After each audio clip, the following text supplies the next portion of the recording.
सज्जनों, आप सभी जानते हैं कि आज हमारे प्रधानमंत्री जी के मार्गदर्शन में हमारे भारत की सेना ने हम सभी भारतवासियों का मस्तक ऊंचा किया है।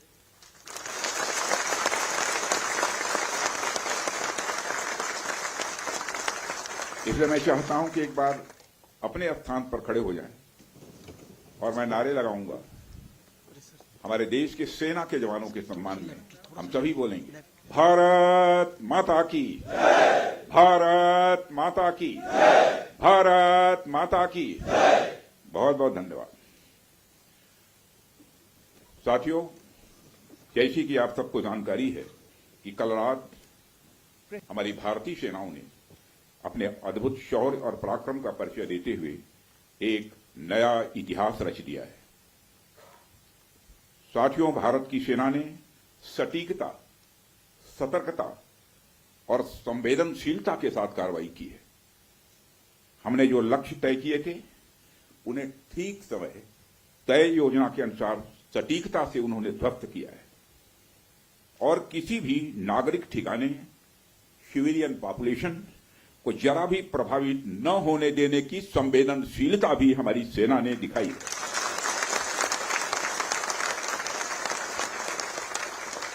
यानी एक तरीके से देखा जाए तो हम कह सकते हैं एक तरीके की सटीकता, सतर्कता और मानवीयता यह हमारी भारत की सेना के जवानों ने दिखाई है,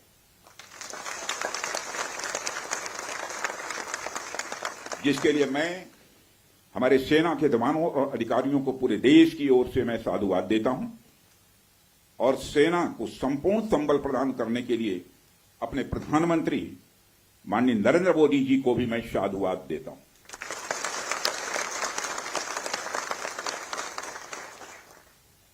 मित्रों, हमने हनुमान जी के उस आदर्श का पालन किया है जो उन्होंने अशोक वाटिका उजाड़ते समय किया था। जिन मोहि मारा तिन मोहि मारे। हमने केवल उन्हीं को मारा जिन्होंने हमारे मासूमों को मारा। साथियों, प्रधानमंत्री श्री नरेंद्र मोदी के नेतृत्व में हमारी सेनाओं ने ऑपरेशन सिंदूर लॉन्च करके पहले की तरह ही इस बार भी आतंकियों को ट्रेनिंग देने वाले कैंप्स को तबाह करके करारा जवाब दिया है। भारत ने अपनी सरजमी पर हुए हमले का जवाब देने के लिए अपने राइट टू रेस्पॉन्ड का इस्तेमाल किया है और हमारी यह कार्रवाई बेहद सोच समझकर सधे हुए तरीके से की गई है। आतंकियों के हौसले पस्त करने के उद्देश्य से यह कार्रवाई महज उनके कैंप्स और इंफ्रास्ट्रक्चर तक ही सीमित रखी गई है। मैं पुनः हमारे आर्म्ड फोर्सेस के शौर्य को मैं नमन करता हूं। साथियों, आज बॉर्डर रोड ऑर्गेनाइजेशन के 66वें फाउंडेशन डे पर आपके बीच उपस्थित होना मेरे लिए गौरव का विषय है और यह खुशी की बात है कि आज इस इंपॉर्टेंट डे पर बीआरओ द्वारा निर्मित 50 इंफ्रास्ट्रक्चर प्रोजेक्ट्स का उद्घाटन करने का अवसर भी हमें प्राप्त हो रहा है। मैं आप सभी का आभार व्यक्त करता हूं कि आपने मुझे यहां आमंत्रित किया है। साथियों, किसी भी संस्थान के लिए उसका फाउंडेशन डे यह बहुत ही महत्वपूर्ण हुआ करता है। वैसे भी 65 वर्षों की आपकी जो यात्रा रही है वो बेहद गौरवशाली रही है। इसलिए आज का दिन उस गौरवमयी यात्रा को याद करने का दिन है। इसके साथ साथ यह दिन ठहर कर सोचने का भी दिन होता है कि अपनी अब तक की यात्रा में हमने क्या क्या हासिल किया है और यह हमारी अब तक की कार्य प्रणाली का विश्लेषण करने का भी यह दिन है। साथ ही यह एनालिसिस करने का भी दिन है कि भविष्य में हमारी राह क्या होनी चाहिए। साथियों, मैं देख पा रहा हूं कि वीडियो कॉन्फ्रेंसिंग के माध्यम से देश के अलग अलग क्षेत्रों से हमारे कई साथी जुड़े हुए हैं। अक्सर हम उद्घाटन के अवसर पर बड़ी बड़ी संस्थाओं का और बड़ी बड़ी एजेंसीज का नाम तो लेते हैं, परंतु ऐसे कई कर्मयोगी हैं जो पर्दे के पीछे रहकर काम करते हैं। किसी प्रोजेक्ट को पूरा करने में उनका योगदान भी बेहद महत्वपूर्ण होता है। इसलिए मुझे लगता है कि आज का दिन उनके योगदान को एक्नॉलेज करने और एप्रिशिएट करने का भी दिन है। साथियों, आज जम्मू कश्मीर, लद्दाख, सिक्किम, मिजोरम, अरुणाचल प्रदेश, पश्चिम बंगाल और राजस्थान में कई प्रोजेक्ट्स का उद्घाटन हुआ है। कहने को तो ये हम सारे फिजिकल इंफ्रास्ट्रक्चर हैं, लेकिन मैं इन्हें सिर्फ फिजिकल इंफ्रास्ट्रक्चर ही नहीं समझता। हमें जो सड़कें दिखती हैं, जो पुल दिखते हैं, वह सिर्फ दो स्थानों को जोड़ने वाले नहीं होते हैं, बल्कि वह लोगों के दिलों को जोड़ने वाले होते हैं। इन प्रोजेक्ट से राष्ट्रीय सुरक्षा को तो मजबूती मिलती ही है, साथ ही साथ यह प्रोजेक्ट इन सभी रीजन्स को इकोनॉमिक प्रॉस्पेरिटी को भी बढ़ावा देते हैं।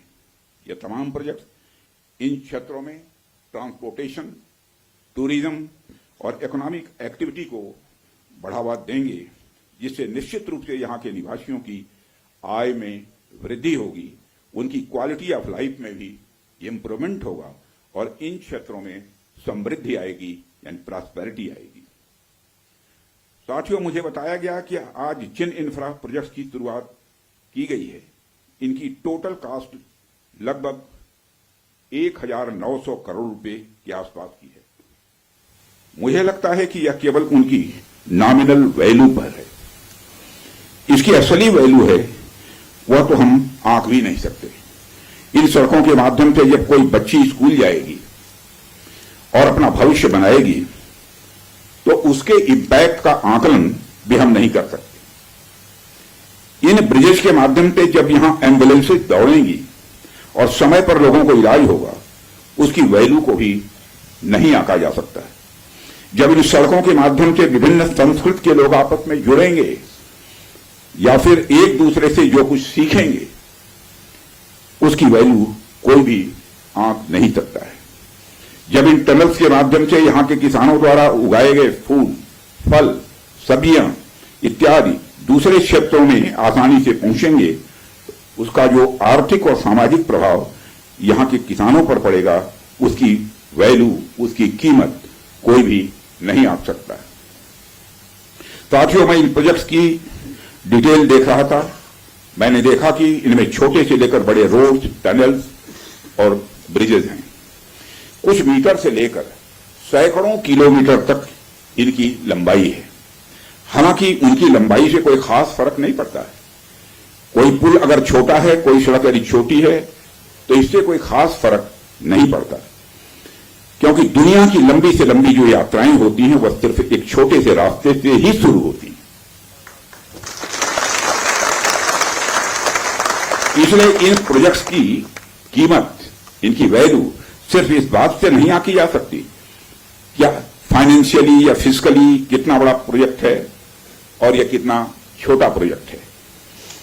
असल में इनकी असली कीमत इस बात से है कि यह कितने परिवारों को जोड़ रही हैं, कितने लोगों की संस्कृति को, उनके रहन सहन को आपस में करीब ला रही हैं, कितने लोगों की आर्थिक और सामाजिक समृद्धि, इकोनॉमिक और सोशल प्रॉस्पेरिटी में अपना यह योगदान दे रही है। यह प्रोजेक्ट लोहे, कंक्रीट या कोलतार से बनी हुई एक संरचना भर नहीं है, बल्कि यह एक कमिटमेंट है, यह एक प्रतिबद्धता है सीमावर्ती क्षेत्र के विकास का।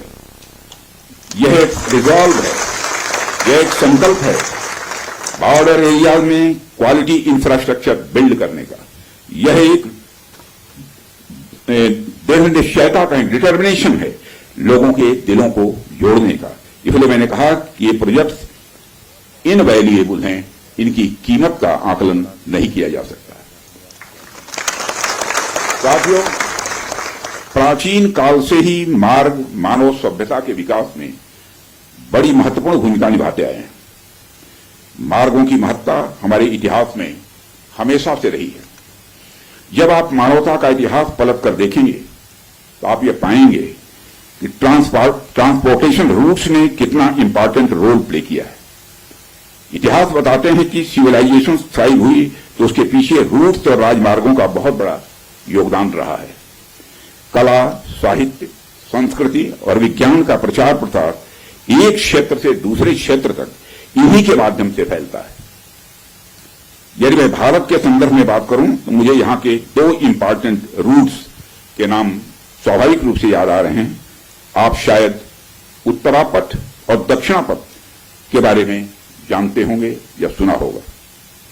उत्तरापथ और दक्षिणापथ हमारे इंडियन सब कॉन्टिनेंट के डिफरेंट रीजन्स को एक दूसरे से जोड़ने वाले धागे की तरह है।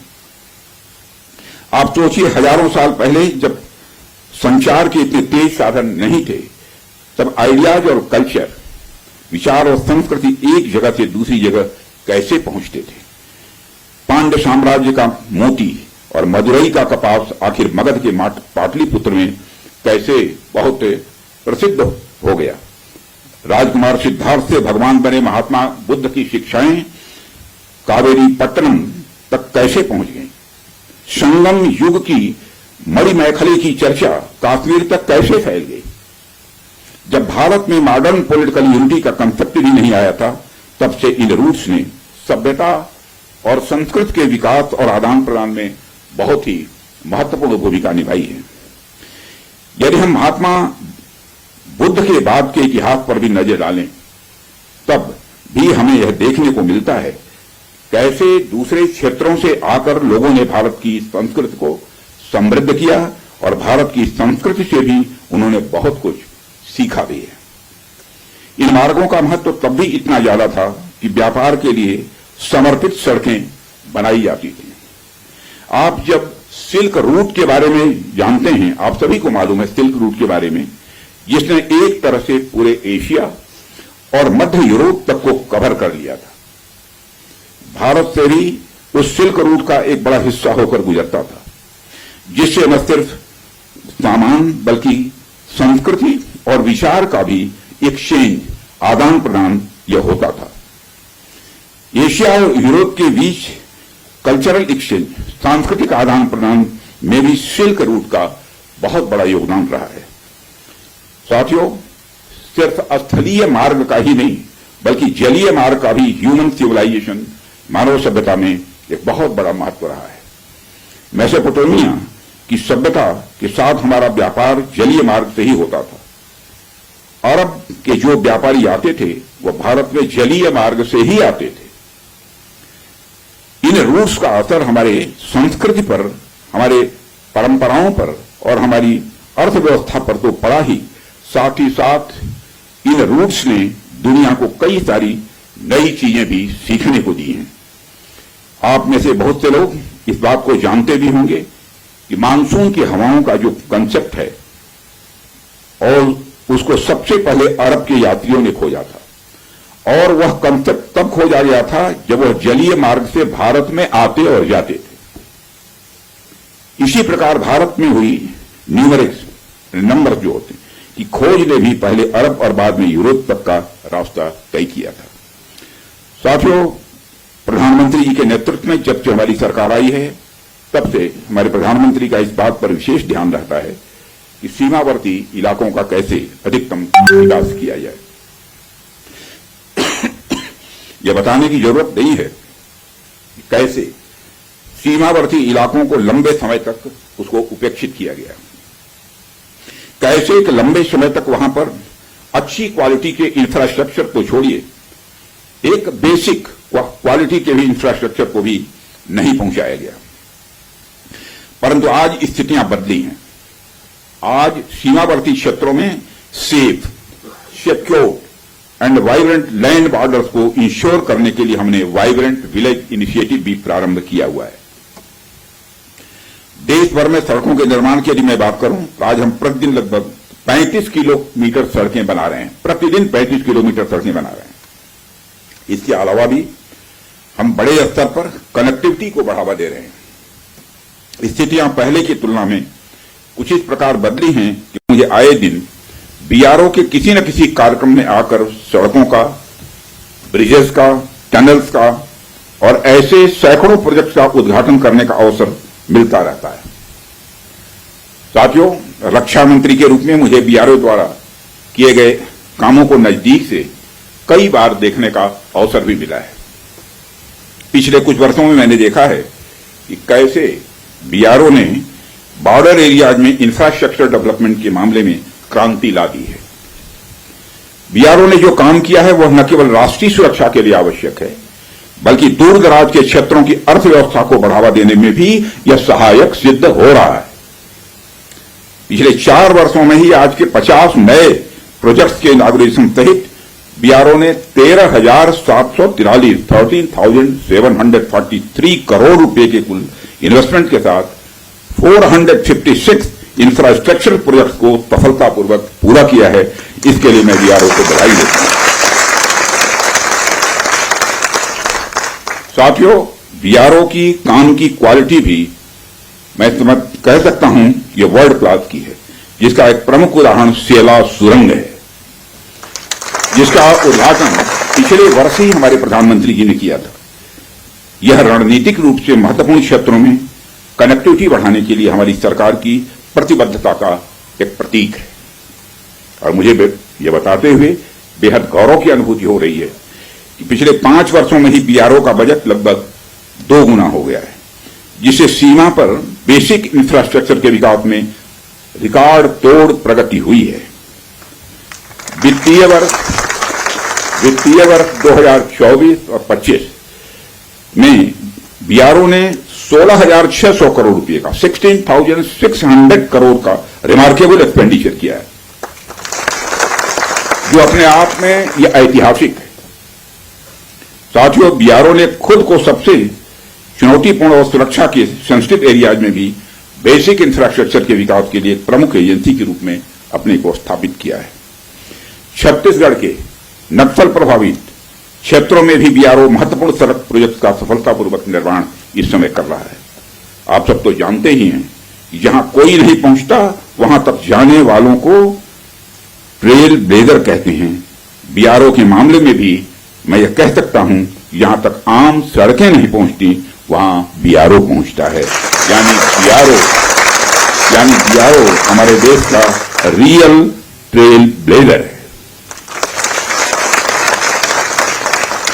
जिस कठिन भौगोलिक ज्योग्राफिकल टेरेन जिसे बोलते हैं में आप सब काम करते हैं, जिन कठिन परिस्थितियों में आप सब काम करते हैं, अपने आप में यह बहुत ही प्रेरणास्पद है। हाई एल्टीट्यूड रीजन्स में एक्सट्रीम वेदर, लो ऑक्सीजन लेवल्स और बहुत ही कठिन काम करने की स्थितियां जहां रहती हैं, ऐसे में आप काम करते हैं। लद्दाख की ऊंची बर्फीली ऊंचाइयों पर से लेकर अरुणाचल प्रदेश के बीहड़ भूभागों तक बीआरओ के जवान लास्ट माइल तक कनेक्टिविटी सुनिश्चित करने के लिए काम करते हैं। और हमारे अरुणाचल प्रदेश के यहां पर हमारे केंद्र में जो मंत्री हैं श्री किरण रिजिजू जी, वो जानते हैं। जब मैं इनसे पूछता था कि आप लोग कन्वेंसिंग कैसे करते हैं चुनाव के दौरान में, तो जब उसकी चर्चा करते हैं तो सचमुच हम लोग तो इधर रहने वाले लोग कल्पना भी नहीं करते। कई बार इन्हें सब जीरो टेम्परेचर, लैंड स्लाइड और अवलांच का भी सामना करना पड़ता है। इन सारी विपरीत परिस्थितियों के बावजूद बीआरओ हमारे राष्ट्र के सीमावर्ती क्षेत्रों में बुनियादी ढांचों को मजबूत करने के लिए पूरी तरह से प्रतिबद्ध है। और यह वास्तव में आपका मोटो, ध्येय वाक्य जो है, कनेक्टिंग प्लेसेस कनेक्टिंग पीपुल, यानी स्थान को जोड़ने का मतलब होता है लोगों को आपस में जोड़ना। साथियों, मैं यहां दोहराने की जरूरत नहीं समझता हूं कि बीआरओ का सबसे बड़ा रोल उसका रणनीतिक रोल है, स्ट्रेटेजिक रोल है। आज की जो परिस्थितियां हैं उसको ध्यान में रखते हुए तो यह रोल और भी महत्वपूर्ण हो जाता है। ऐसे में आपको यानी बीआरओ को हमेशा अपनी पूरी तैयारी रखनी होगी। आने वाले किसी भी इवेंट के लिए हमें तैयार रहना होगा और हमें यह सुनिश्चित करना होगा कि हमारी तैयारियां युद्ध स्तर की हों। और इसे मैं कुछ उदाहरणों के साथ आपको बताना चाहूंगा। जैसे आप मान लीजिए कि आपके पास बेहद तेज गति से चलने वाला कोई व्हीकल है, कोई गाड़ी है, लेकिन उसकी स्पीड के हिसाब से कोई सड़क आपके पास नहीं है। ऐसे में फिर उस गाड़ी का कोई मतलब नहीं रह जाता है। हमारे पास कितने भी बड़े टैंक्स या आर्मर्ड व्हीकल क्यों न हो, लेकिन यदि सही समय पर सही स्थान तक वह नहीं पहुंच पा रहे हैं तो उनका कोई महत्व नहीं है। यदि हम नए नए फाइटर प्लेन्स अपने बेड़े में शामिल करें लेकिन हमारे पास एयरबेस की अच्छी फैसिलिटी न हो तो उनका कोई महत्व नहीं रह जाता है। हमें जब भी मॉडर्नाइजेशन की बात हम करते हैं, हम जब भी डेवलपमेंट एक्टिविटीज पर ध्यान देते हैं तो हम एक सर्टेन एजम्पशंस के साथ ऐसा करते हैं। हमारे कुछ डिफाइंड पर्पसेस होते हैं जिनको ध्यान में रखकर हम कोई भी डेवलपमेंट एक्टिविटी करते हैं। जैसे यदि हमारा कोई फाइटर प्लेन अपने बेस के अलावा किसी सड़क पर उतरता है तो उसके सड़क पर उतरने मात्र से ही उसकी क्षमता कई गुना बढ़ जाती है, क्योंकि अब उसके पास बेस के साथ साथ सड़क के रूप में भी एक विकल्प मौजूद है। ऐसे में उस फाइटर प्लेन को अपनी हर छोटी मोटी जरूरत के लिए बेस पर वापस नहीं जाना पड़ेगा। इसलिए हम हमारी आर्म फोर्सेस की हर जरूरत के लिए न्यू जनरेशन इंफ्रास्ट्रक्चर बिल्ड करें, यह समय की आवश्यकता है, यह समय की मांग है। मुझे पूरा विश्वास है कि बीआरओ इस आवश्यकता के अनुरूप पूरी तरह से तैयार है। साथियों, एक रक्षा मंत्री के रूप में और इसके पहले एक गृह मंत्री के रूप में मुझे बीआरओ द्वारा निर्मित सड़कों पर यात्रा करने का कई बार सुखद अनुभव भी मिला है। उन अनुभवों के आधार पर मैं यह कह सकता हूं कि जिस हाई क्वालिटी की सड़क आप लोग बनाते हैं वह अद्भुत है। वह सड़कें इतनी सुंदर होती हैं कि उस पर चलते हुए आदमी कई बार अपनी मंजिल तक भूल जाए। मैं तो देशवासियों से यह भी कहना चाहूंगा, यदि आपको बिना मंजिल की यात्रा का आनंद लेना है, लेकिन पर्वतीय क्षेत्रों में, मैं मैदानी क्षेत्रों की बात नहीं कर रहा हूं, पर्वतीय क्षेत्रों की बात कर रहा हूं, यदि आपको बिना मंजिल की यात्रा का आनंद लेना है और पर्वतीय क्षेत्रों में, तो आप बीआरओ की बनाई हुई सड़कों पर निकल पड़िए। आपको जो आनंद आएगा उसे आप कभी भूल नहीं पाएंगे। और मैं यह सिर्फ कहने के लिए नहीं कह रहा हूं, बल्कि बहुत सोच समझकर यह बात मैं कह रहा हूं। जब भी आप बीआरओ द्वारा निर्मित सड़कों पर जाएंगे तो जाहिर सी बात है आप सीमावर्ती इलाकों के लोगों से मिलेंगे, उनसे बातचीत करेंगे, आप वहां के कल्चर, वहां के अन्य जो परंपराएं हैं, प्रथाएं हैं, उनको पहचानेंगे और इससे कहीं न कहीं आपको एक ऐसी यात्रा का अनुभव मिलेगा जिसे आप जिंदगी भर याद रखेंगे।